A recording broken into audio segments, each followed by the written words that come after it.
Dr. Joey Aloi.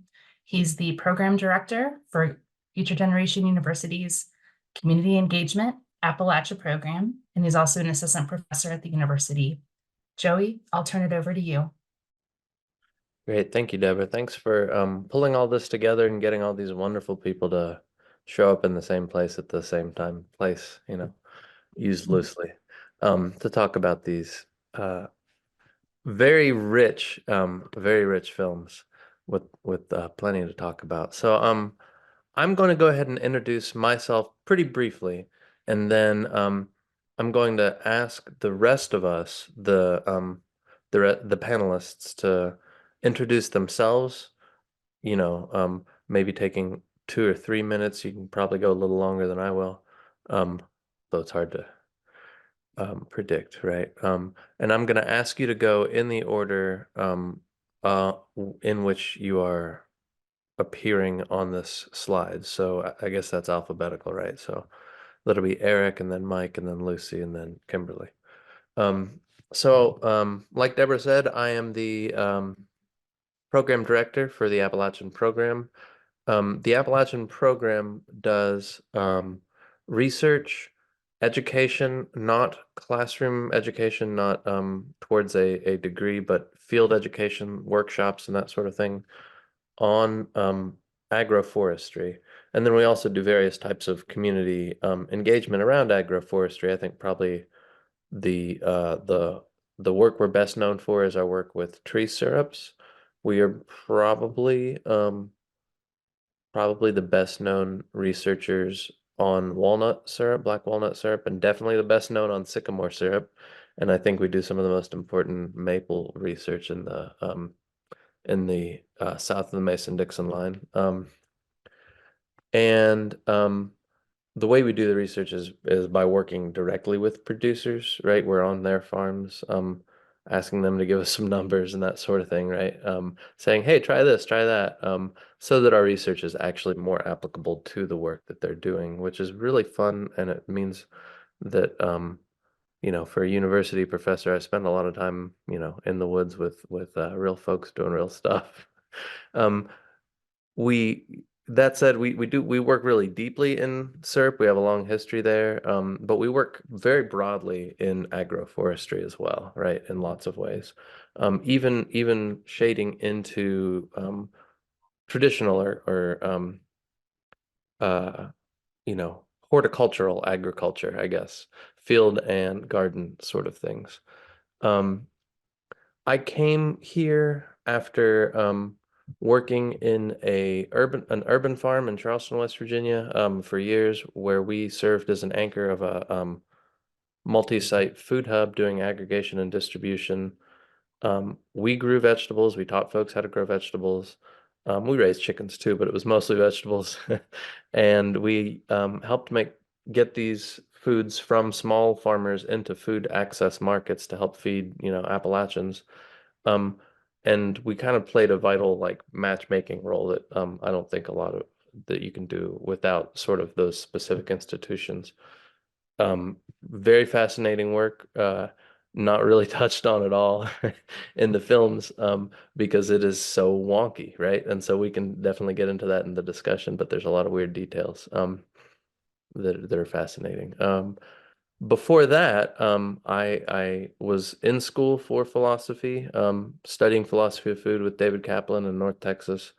And even before that, I was a little baby running around in gardens in Appalachia, in my parents' vegetable garden. And so, that's about as far back as I think you can go with personal history and foodways, and that's about all you need to know about me, I guess. So I'll go ahead and let Eric go next if you're ready. Sure. Good evening, everybody. It's a pleasure to join you virtually in this space. As I guess the slide is pointing out, I consider myself an Appalachian ethnobotanist first and foremost. Here at Penn State University, which is where I hold a position. I kind of have, for the last 16 years, split kind of my time where I am a program director at Shavers Creek Environmental Center, which is an outreach unit here at the university, about 12 miles off campus, but also am a professor in the Ecosystem Science and Management Department. My position here is as a professor of ethnobotany and agroforestry. And so I grew up in Western Pennsylvania, north of Pittsburgh, and went elsewhere, not because I didn't love the place, but because I needed to see and learn about other things. And as it turns out, became an ethnobotanist as an undergraduate studying in Idaho, and spent some time in Nicaragua. While I was in Nicaragua, I learned about agroforestry and really started to kind of learn about myself and the place that I came from. And it essentially brought me back to Pennsylvania back in 1999. So here at Penn State, I've been here for about 25 years as a student and about 16 years as a professor. I've been studying Appalachian products, a variety of different non-timber forest products for about 22 years. Our bread and butter has been ginseng, but in the last 10 years or so, we also study golden seal, ramps, prickly ash, and I also have a student who's studying ghost pipe right now, and mushrooms. So yeah, I am interested in medicinal plants as well as culinary plants, and hope to tell you a little bit more about some of the work that we're doing in the course of this conversation. Glad to be here. Great, thank you. Mike, you're up. Cool. Yeah, thanks everybody. Yeah, I'm Mike Costello. I'm a chef and a farmer here at Lost Creek Farm, which is in Harrison County, West Virginia. That's in the north central part of the state, about an hour south of Morgantown. And I guess if you guys watched the films earlier tonight, you have a little bit of an intro about Amy and I and what we do here at the farm. That was 2017 when they filmed, so the farm looks quite a bit different here. We moved to this farm. We inherited this farm. It had been abandoned for over 20 years.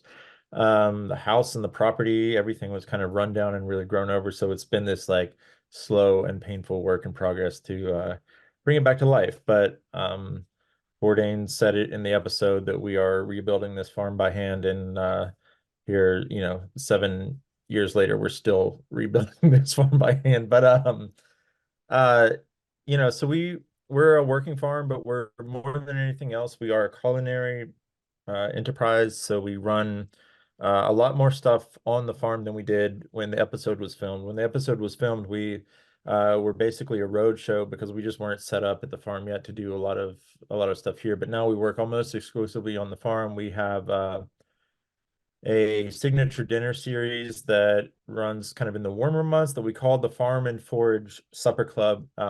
We call it that because in just about every dish, there is something that we grow on the farm and then something that is foraged from the farm. We have about 188 acres here. It's pretty evenly split between forest and pasture.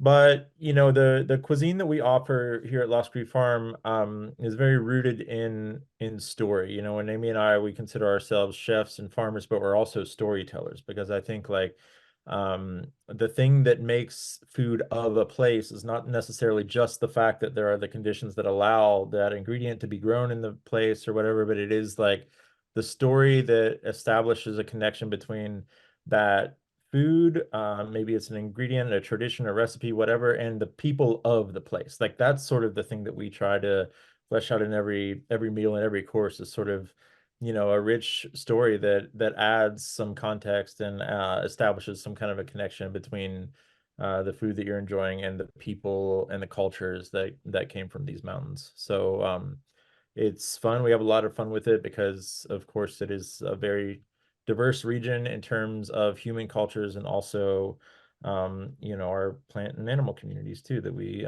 get to work with as cooks. So yeah, I guess that's the quick and dirty. Yeah, I don't know. I guess we'll get to more in Q&A stuff. Well, thank you, Mike. Lucy, would you like to go next? Sure.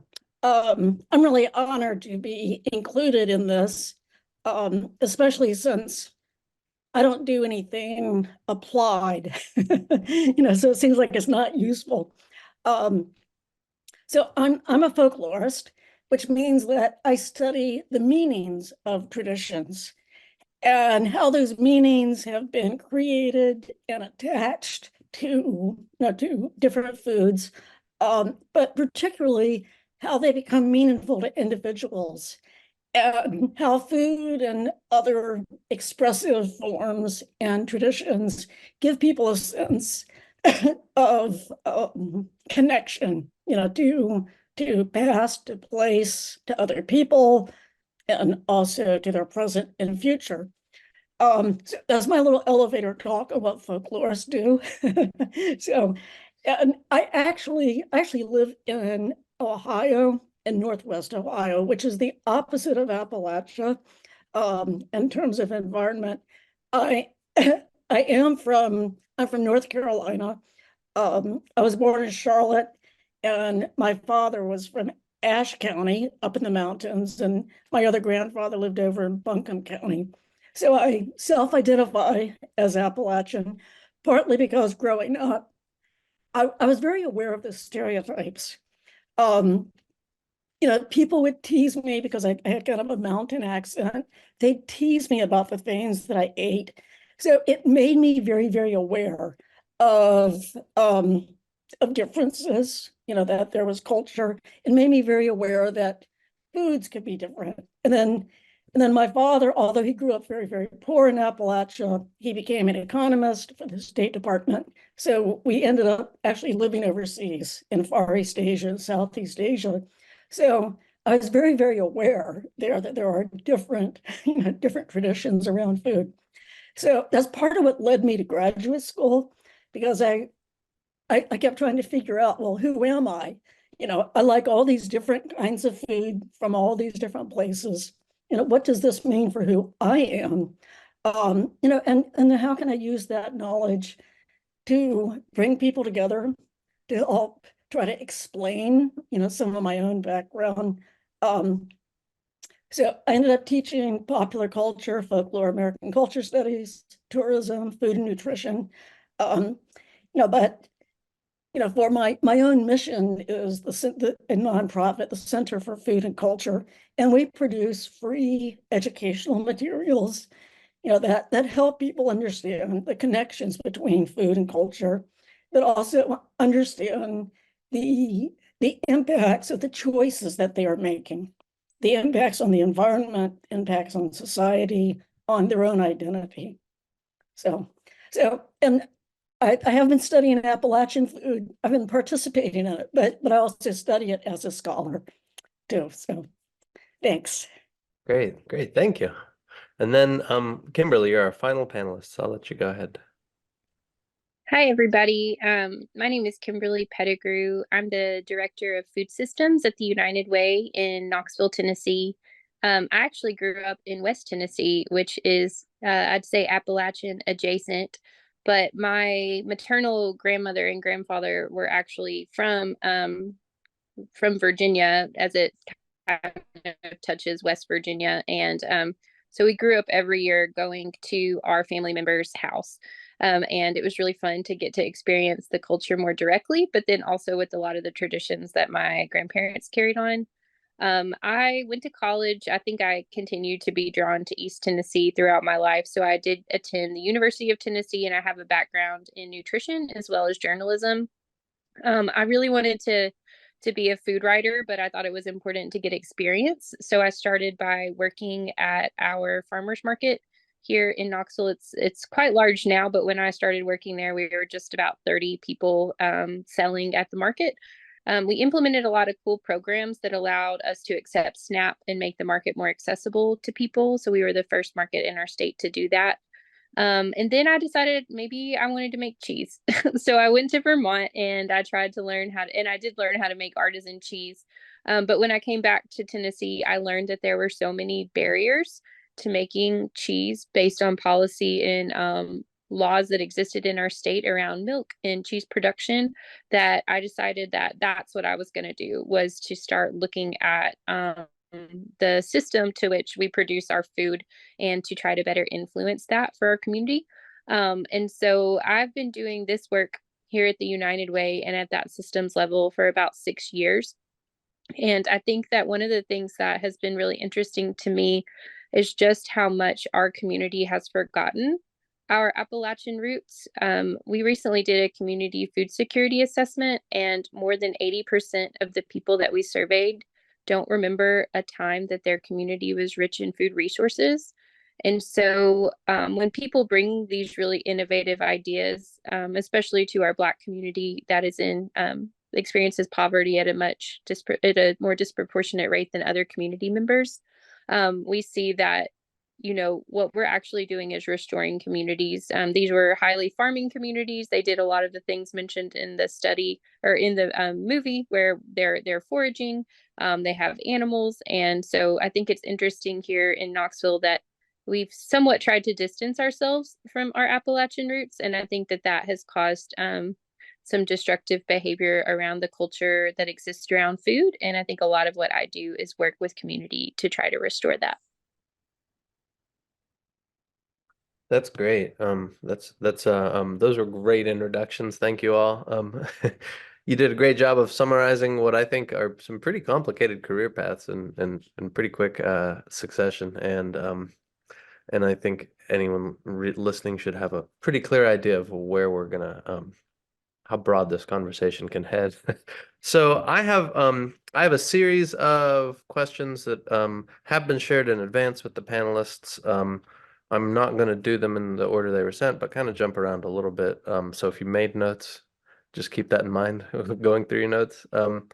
Because I think that hearing the introductions and thinking also about the context of these films that we just watched, there was an awful lot of in the films attention paid to the really deep cultural histories of meaning that are tied to food and tied to specific foods of specific places. And I think in many of the stories that we hear about Appalachia, and I don't think this is historically inaccurate, there's stories about a homesteading sort of backwoods culture, the mountaineer culture, that was then replaced by the extractive culture, right? Around the turn of the 19th century, maybe a little earlier, up in Eric's neck of the woods, right? The Pennsylvania industrialized a little sooner than Southwest Virginia and East Kentucky. But those different economies tend to have different stereotypical types of foodways, right? One of the things that I thought was really interesting was the way that these films actually kind of really integrated that, using wild foods in bringing wild foods and coal field economies sort of together in the same place at the same time. I think the dish of burgoo is a really interesting one for that, right? Because it's supposed to have like at least 3 different wild animals, and it's also something that was fed to industrial timber workers, right? But I just, so that's a little background on what I'm trying to ask each of the panelists, to the extent that you want to talk about it. Both the history of homesteading in Appalachia and the extractive industry in Appalachia, and sort of the way that those 2 different types of economies have shaped the sense of what it means to be Appalachian, or what people think of when they think of the regions, whether it's stereotypes that are maybe negative and pejorative, or whether it's the type of thing that is quickly becoming hip and gentrified, like in the film when Mike talked about the ramps for $30 in New York, right? Is there any real relations between Appalachian foodways and these economies that you think can be sort of seen through the fog of all those sort of stereotypes or myths or marketing, I guess, and or is there not? And talk about that, I guess. And whoever wants to go first can go.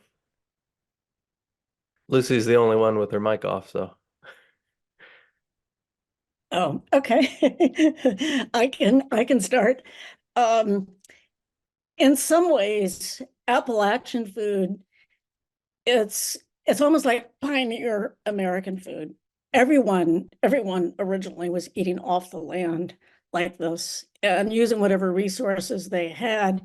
And for a variety of reasons, that style of eating did continue longer in Appalachia. So on one hand, it's not distinctive if we look back in the past. And then the resources that are in Appalachia, they are shared with other regions, but it's an incredibly rich area environmentally, so that the natural resources for food are amazing, and the diversity there of food is amazing. The extraction, well, it's not only coal, but also tourism, was one of the other big, and then there was oil, found up in northern West Virginia. So there were a number of different industries that did come in, and each of those industries ended up shaping the food cultures of that particular area. So where tourism and then today adventure tourism is really big. Where tourism was the primary economy, people needed to preserve the environment for economic reasons. So the natural resources for food have continued. So I'd say much of North Carolina is very, very different from West Virginia, where coal was completely destroying the environment. So there's a lot going on there. Great, thank you. Anybody else want to weigh in there? Yeah, I mean, this is something that I think about a lot, and I think there's a couple of different examples of how food of this region has been extractive, just from the way that you teed up your question there. So, I mean, of course, there is the example that you alluded to in the episode where I talk about ramps. I mean, that is like the clearest and most sort of tangible idea of extractive industry is like the raw resource being taken from a place for dirt cheap, and the financial benefits and everything else being enjoyed somewhere else, and without many rewards sort of returned to the region. So that is absolutely happening without question with things like ramps, and it's leading to a lot of over harvesting issues and reasons for us to keep doing this research that we're all doing, right, with folks like you guys, Joey. But I think there's another one that is, and this is something that is sort of like this overarching theme in everything that we do, and kind of underscores the reason that we launched this business the way that we did, with an emphasis on storytelling, is that like there's this one issue that influences everything around Appalachian food, and that's just simply the way that we talk about poverty in America, and the way that we always have talked about poverty as a way of sort of framing it as this like issue of personal responsibility, almost this sort of like moral failure. If you're poor, you've like really screwed up somewhere, right? It's not that the systems in place that have defined extractive industries have kept you poor intentionally to keep you working for those industries. It's that like the prevailing narrative is that if you're poor, it's your fault. So a lot of times when people in the region and outside the region, but especially, I think about it because my audience mostly is people in the region. When we think about some of the foods that are traditionally Appalachian, right, those like have an association with hard times and necessity, and people who grew up with all of this baggage around those narratives of poverty sometimes have a really hard time embracing the food of their families and of their place-based cultures because of that kind of like American narrative about poverty that we spin, because it's sort of like, take any of those dishes like vinegar pie that we served when Bourdain was here. That's a classic example, because there was this narrative that if you were making vinegar pie, you weren't making it because you wanted to make it. It was because you had to make it, and you had to make it because you were too poor to get the other things that, so there was this thing like if you were making vinegar pie, then you were poor, and if you're poor, you've just messed up. So I think like when Appalachian food was a trend in all the national media, maybe like 6 or 7 years ago is when it kind of peaked. It was very easy for people who grew up without that baggage to kind of claim a piece of it, because they like Appalachia to people who aren't from Appalachia is this thing that you can kind of take and leave as you want. You're like, you know, if you're from Appalachia though, you're steeped in it and it is yours and you deal with like the good parts and the bad parts. But what we were seeing was that like all these people elsewhere were capitalizing on this trend, and there were like these Appalachian restaurants opening up in, you know, New York or DC or Chicago or wherever, from people who like don't have much of a connection. And I'm not a kind of person who's typically like, oh, if you're not from a place, you can't cook that food necessarily. But I do think there was like what we saw as the missing piece of it was that there was like no depth and connection to the people of that place through the stories and through the sort of like stewardship that we would expect when resources like ramps or whatever else have increased pressures as a result of that kind of trend.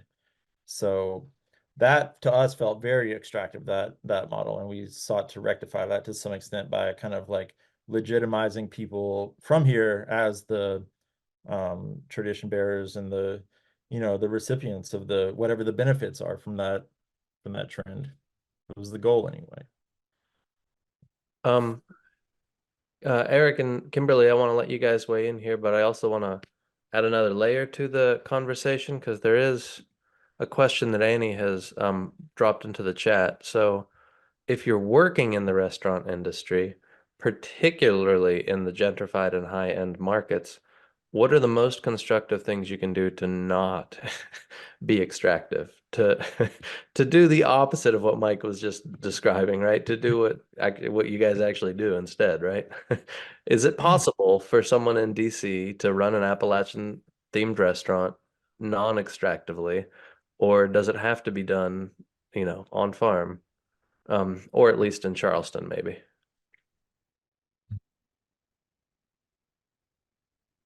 I guess I'll just weigh in and maybe take just a slightly different approach or thought process here. And one of the things that I deal with from an extractive standpoint, we'll use ramps as an example here because it's already been mentioned. And I think it's really a great example of what's going on right now with Appalachian culture and you know, the commercialization of certain aspects of it. Here in Pennsylvania, most people don't really think about, you know, Appalachian culture as being part of Pennsylvania, first of all. And yet, when you look at the zone called Northern Appalachia, it covers 2/3 of the state of Pennsylvania, right? So it's got the feel of Appalachia in many parts, Western Pennsylvania, for example, and Northern Pennsylvania, that sort of thing. And yet we have so many urban kind of connections here, right? Because of the mid-Atlantic position. And so I've had students who've been studying aspects of kind of ramp commercialization in the region, interviewing, surveying different people, including consumers in urban markets like New York City and Philadelphia who are consumers of ramps, new to ramps, for example. And I don't want to vilify them. I think it's great, first of all, that people are becoming interested in these regional foods, right? And embracing them.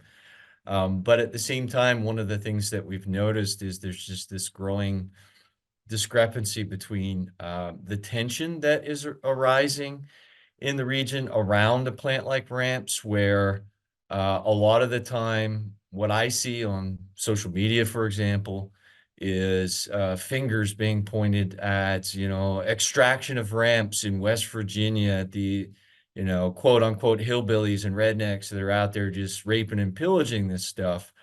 And yet one of the things that we notice in a lot of the survey results, and I won't get too much into details here and interviews, is that it's actually those people who know the most about ramps and ramp stewardship. And a lot of the unsustainable behaviors, for example, the desire to obtain ramps in restaurants earlier and earlier every year, such that now we've got this product called ramp shoots that people are harvesting, right? Ramps that aren't even fully developed and lack very little biomass, and yet they're being sold by the pound, you know, where it takes hundreds of plants to comprise a pound instead of later in the season, maybe a half a dozen. So we've got these consumers who don't really understand the nature of a ramp and its slow growing status and where it grows in the forest and that sort of stuff. And instead are just looking at it like a niche food product to include in the latest dish, right? That sort of thing. And this is fed, of course, online. You can find Rachel Ray and the Food Network and all kinds of celebrity chefs who you know, rightfully so, are celebrating these foods, but at the same time, there's no conservation message being shared at all, no origin message about these plants in many cases.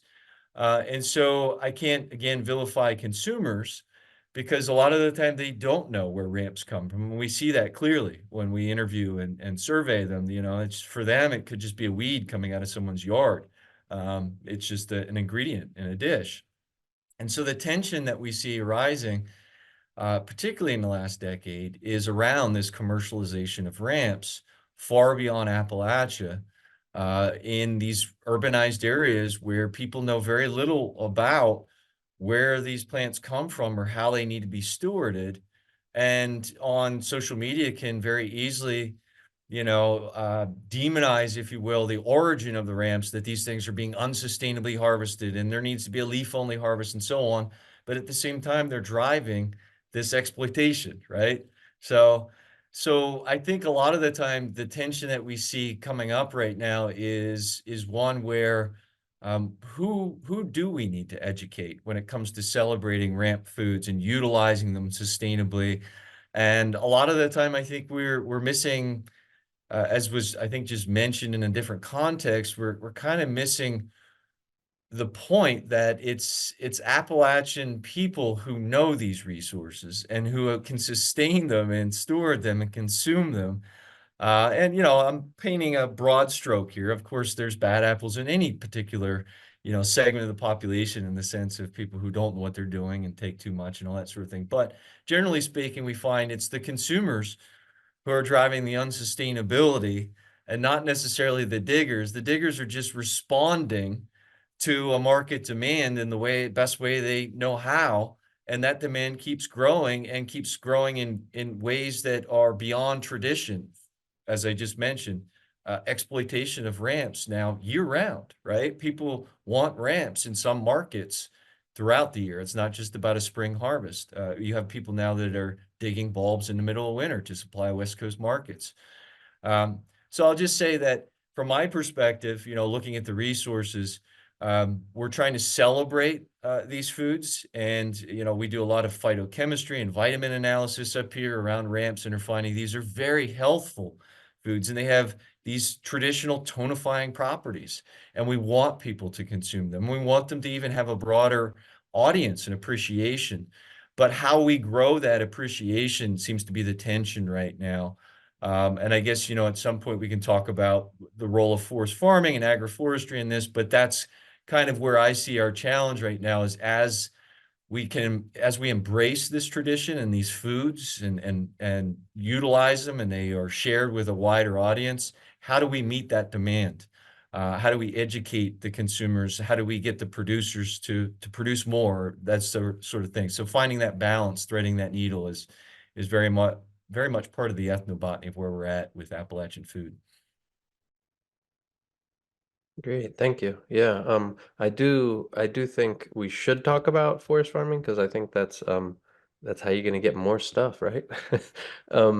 I think I'd like to see Kimberly weigh in here before we get there, though, because you have some pretty good ideas about how to get producers oriented around, you know, yeah. Yeah, I think since I don't work in an area where we're working a lot with ramps or ginseng or agroforestry in a direct way, I think one way that I'd like to comment is that to kind of piggyback off of what Mike was saying, is so many people are surviving in Appalachia in these areas. And, you know, my family harvests ginseng, and I'm not sure they follow any standards, because they need to put food on the table for their own children. And so I think some of what we're trying to do at the United Way is drive investments into local value added producers and to retail locations, to where those things can be controlled in a market that is more localized. And so we recently applied for, and haven't received, but my kind of dream is to get a healthy food financing grant. And it's really to start investing in people who have not had the access to capital or to loans to be able to start their businesses, whether it's a farm or a place where they make a ramp butter.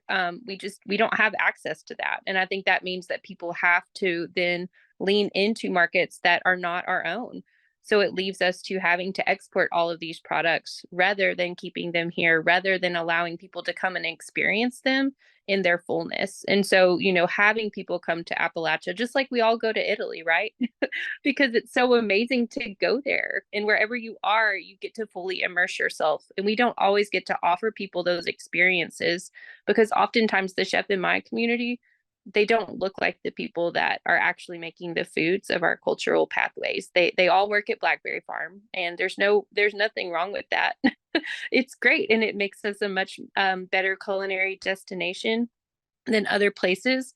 But it's not the people who grew up eating ramps. It's not the people who grew up eating the foods that we ate. And so I think that it takes us thinking about the economy on a much broader level. And it takes us making those investments and creating those pathways to ensure that people have the access to capital in order to be able to produce those products through agroforestry, or to be able to offer those as a chef or a value-added producer. Cool, great, thank you. Yeah, good luck, fingers crossed on the HFFI. I hope so. Yeah, I think we're getting close to the time for audience participation. So instead of delving deep into another question, since we've already talked about putting forest farming on the table, I'd like us to go there sort of as a group.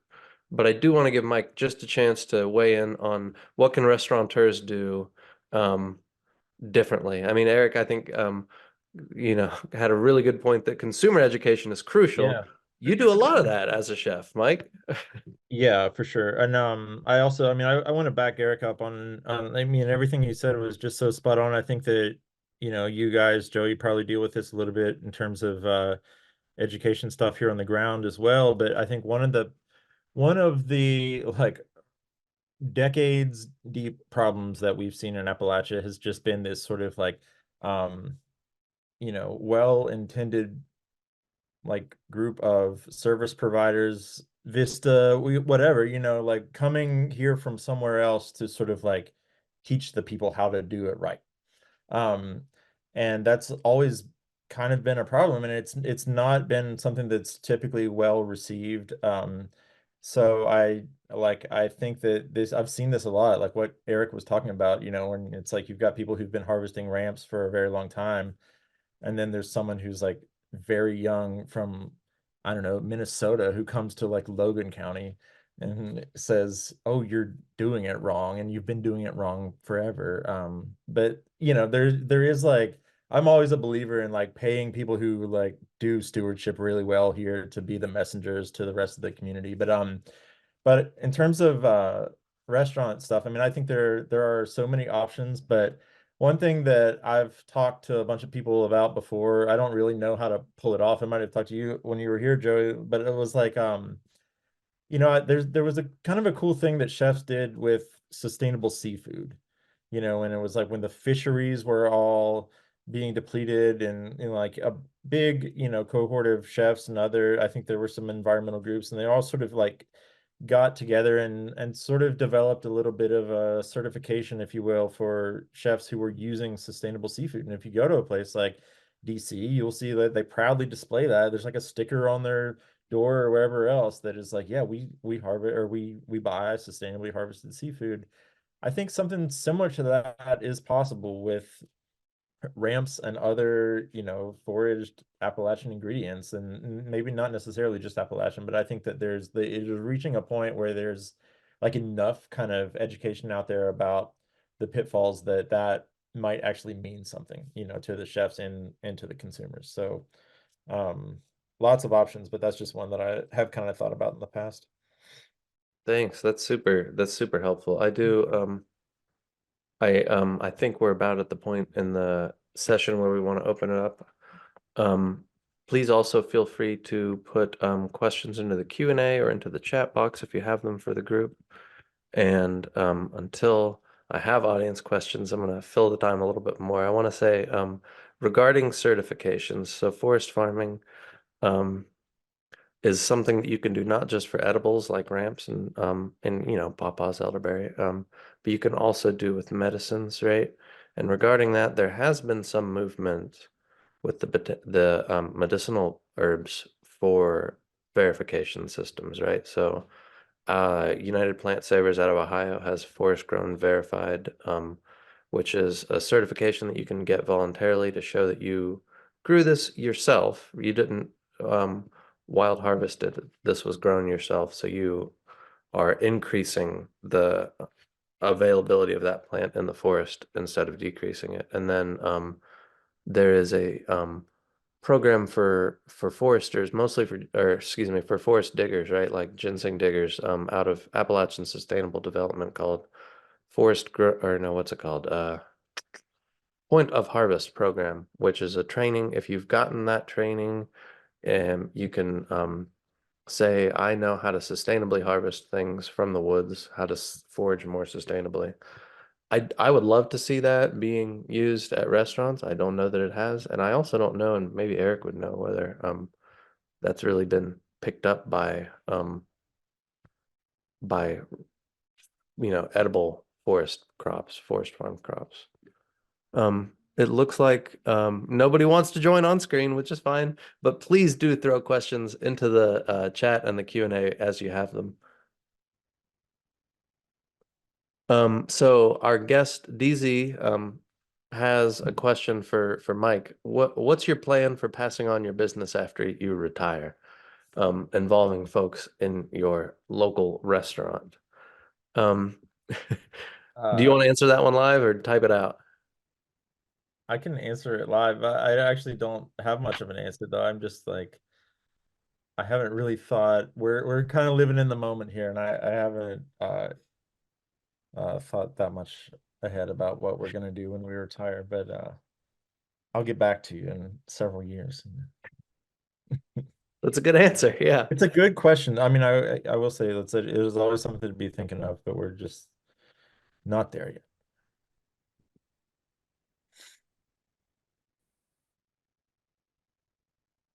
Okay, great.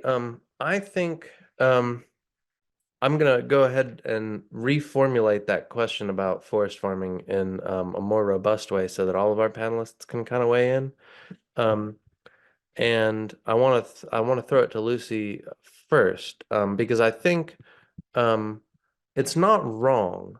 I think, I'm not an anthropologist and I haven't done all of the possible historical work I could, but not even a folklorist, right? I don't think it's wrong to say that for the most part, the Appalachian heritage has been one of foraging, wild harvesting, and not necessarily as much wild stewarding or forest farming or intentionally growing and taking care of and managing forest crops in the way that field crops are managed, like tomatoes or corn or whatever. Yes. If anybody knows, is that true, right? I think so. I think yeah. so. No, and I know when the blight killed all the chestnut trees, chestnuts were a major food. They were used as a vegetable. They were used to make bread.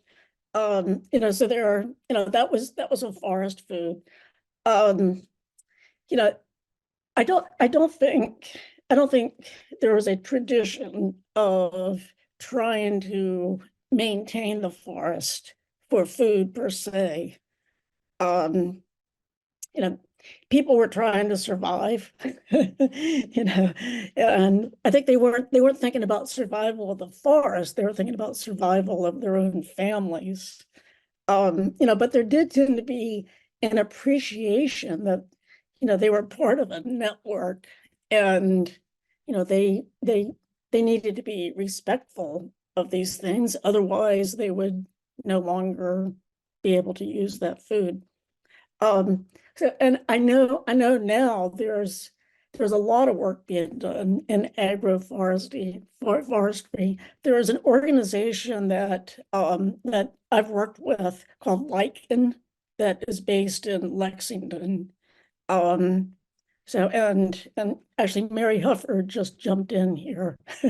So and she's doing a lot of work on agroforestry. So and she works with lichen, so I know people are definitely much more aware of that.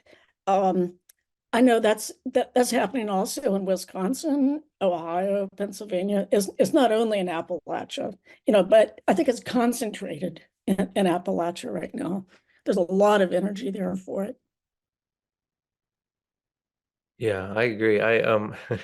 If anyone wants to offer reasons for why it is that Appalachia seems to be at the forefront of this forest farming uh rebirth, or whatever you want to call it, agroforestry rebirth, I'd love to hear good reasons. It may be because of the forest heritage. I also want to take a historic step back right before settlement, because I bet Eric would know a little bit more than the rest of us. I know that a lot of what we consider wild crops were cultivated by indigenous folks who just had totally separate mental categories than we use, right? When we're talking about farming versus forest farming versus gardening, horticulture versus forestry, right? Like nobody was using those terms really until the 19th century, right?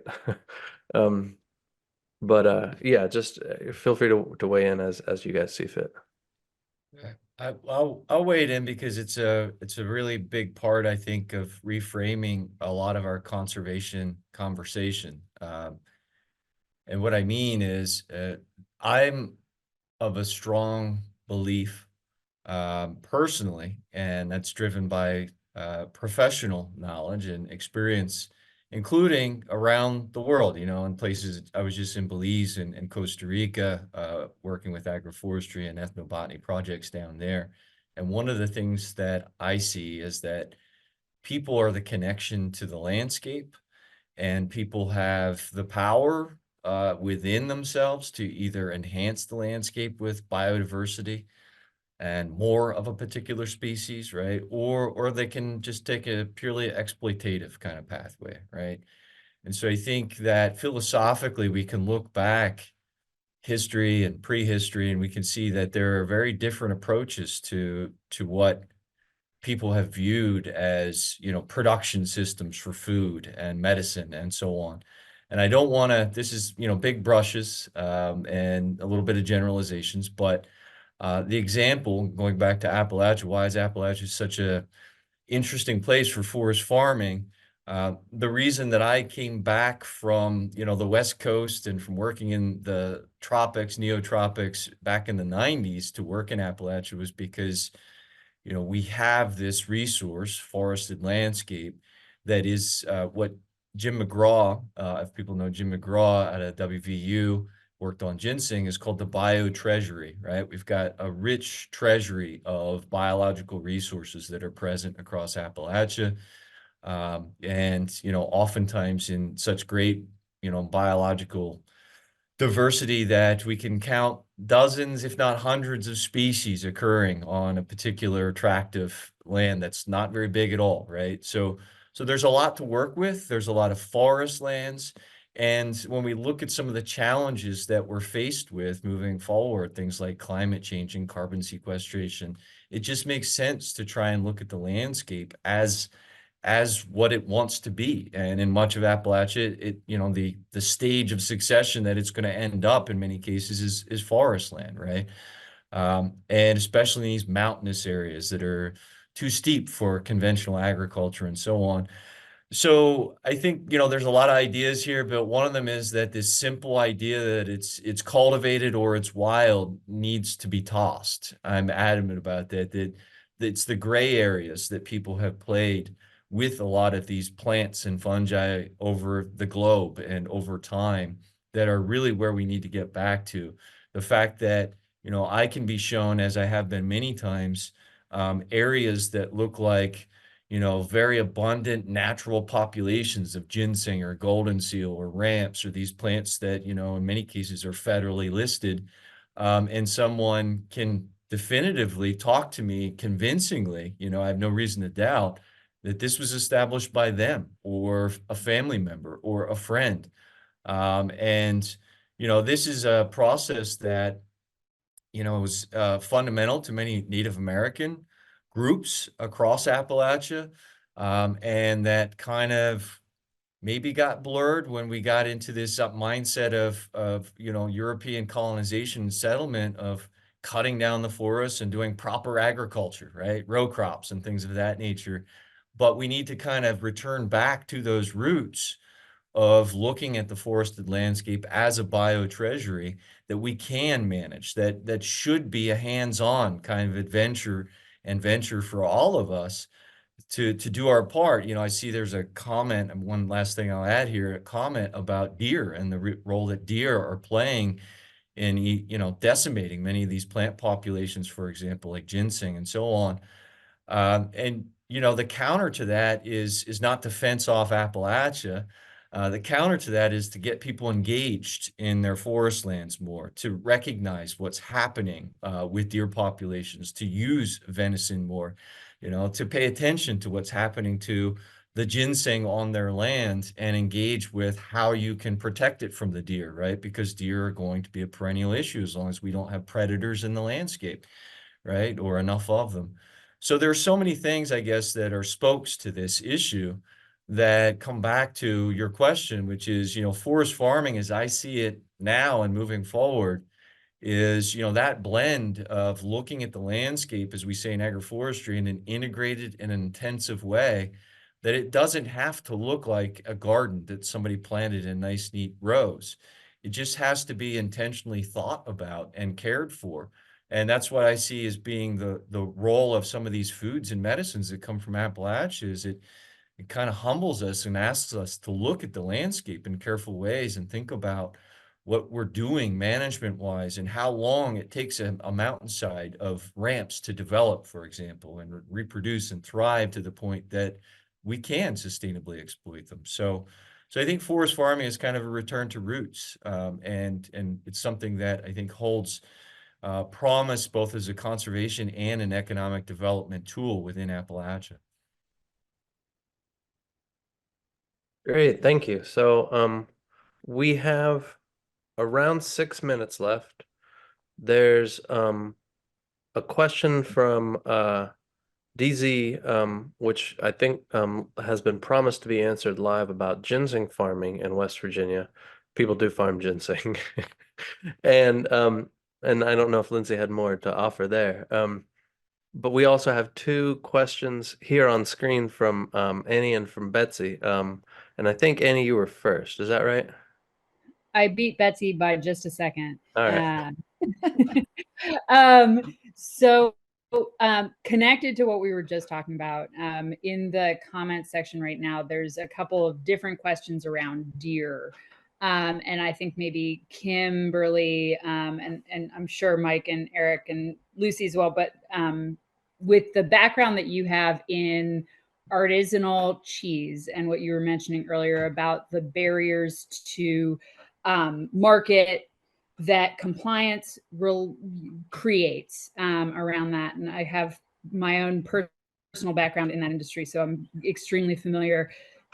Things like deer, there are market barriers that have to do with regulation on that kind of product. I know in West Virginia, you cannot legally sell at retail wild foraged mushrooms. I would love to hear what folks think about what the opportunities for forward movement around what Dr. Eric was just talking about in terms of connecting those wild forage products into our consumption behaviors in the modern day.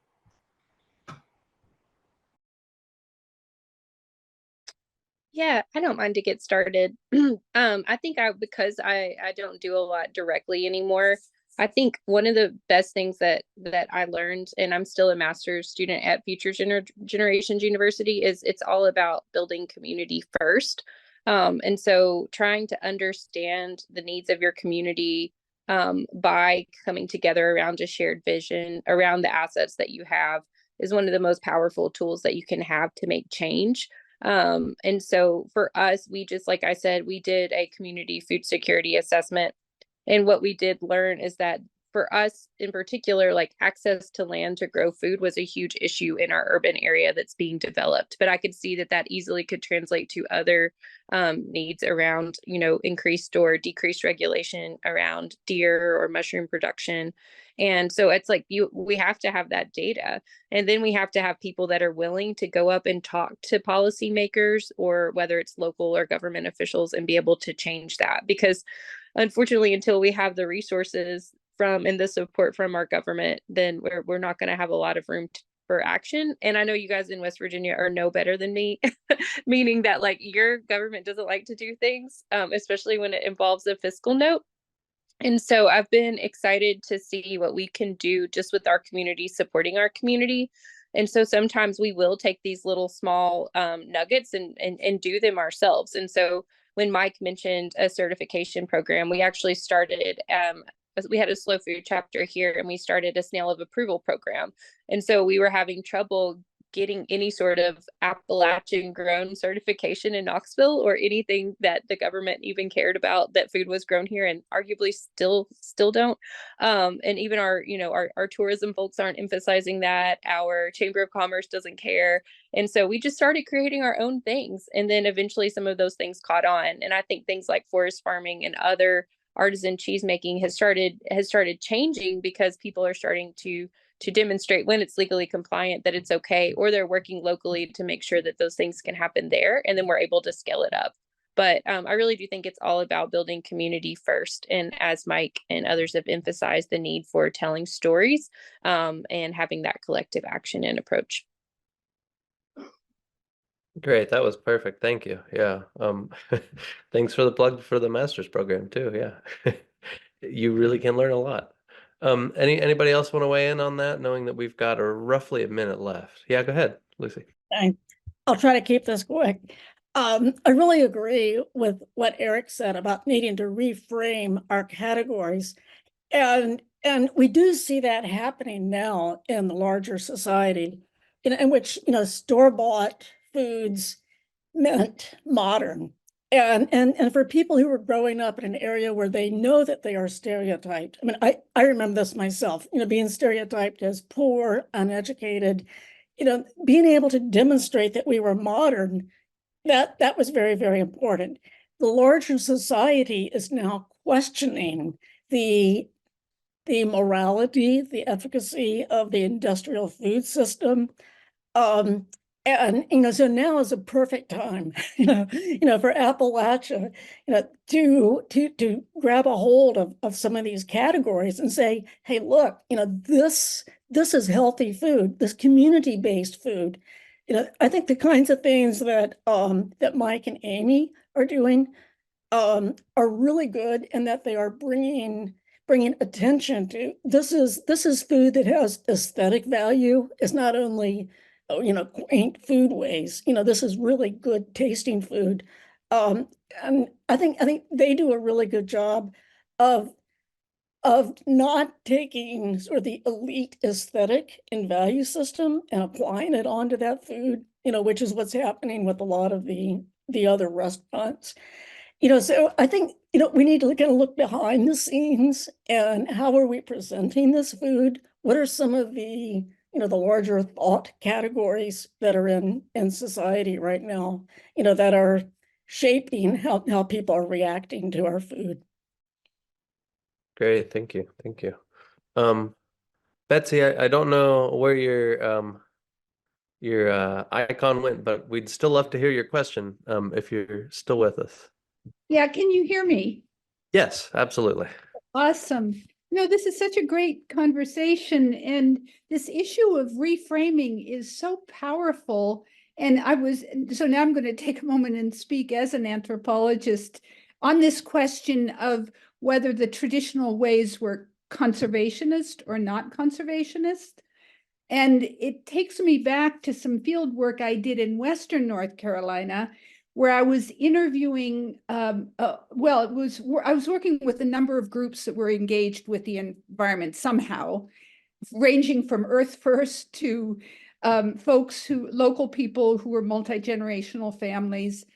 And I noticed this really interesting pattern when I asked people what they did for the environment. The folks who were from families that were multi-generational families, all of them said, I walk the land. And I went back and looked at the themes that came out from the more urban, come here, middle-class folks. And a lot of their themes sort of constructed nature, to say it simply, as something out there, a beautiful, pure wilderness. Whereas the folks who were multi-generational, it was like it was like, how to say, it was like they talked a lot about the homes that the animals had. So we have our homestead. So it was as if it was more of a community of folks and critters, and where the production and preserving nature was really tied in with people just kind of taking care of their homes and their young.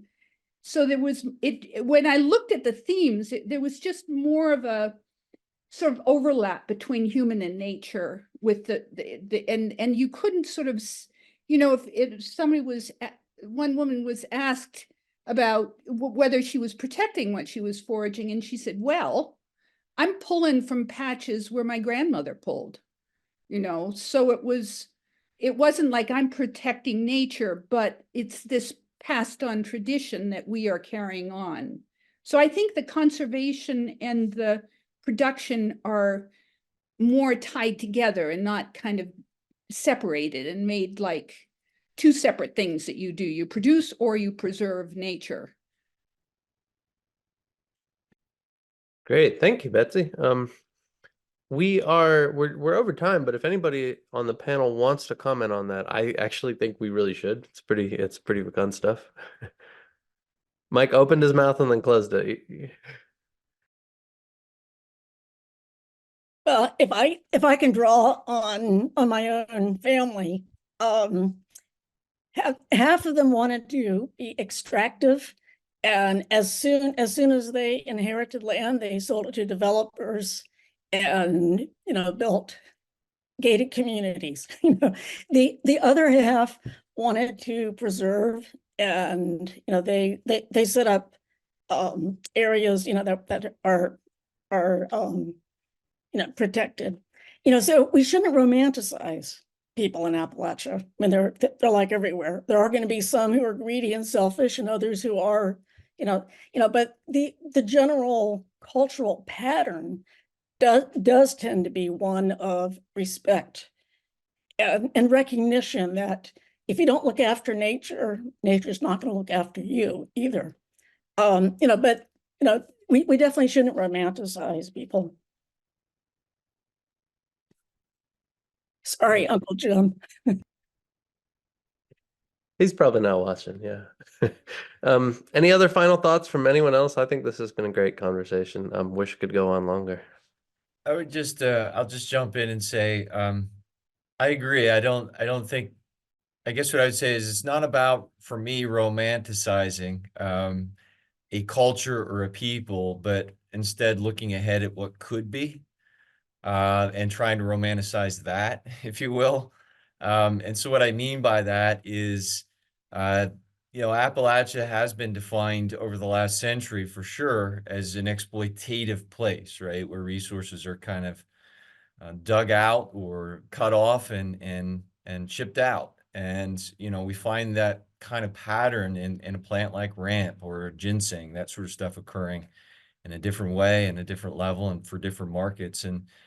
And I would hope that at some point, and I think just us having this conversation is reason to be optimistic, that at some point we can flip that narrative, that it's no longer about that past does not have to be prologue, so to speak, and it's no longer about what people have been and the way that they haven't lived up to our virtues that we might hope for, but rather we could hopefully create and inspire people to think differently about Appalachia and forest lands in Appalachia And I'm sure that it's going to be imperfect moving forward, but that's the kind of work I'm engaged with at any rate, is just trying to.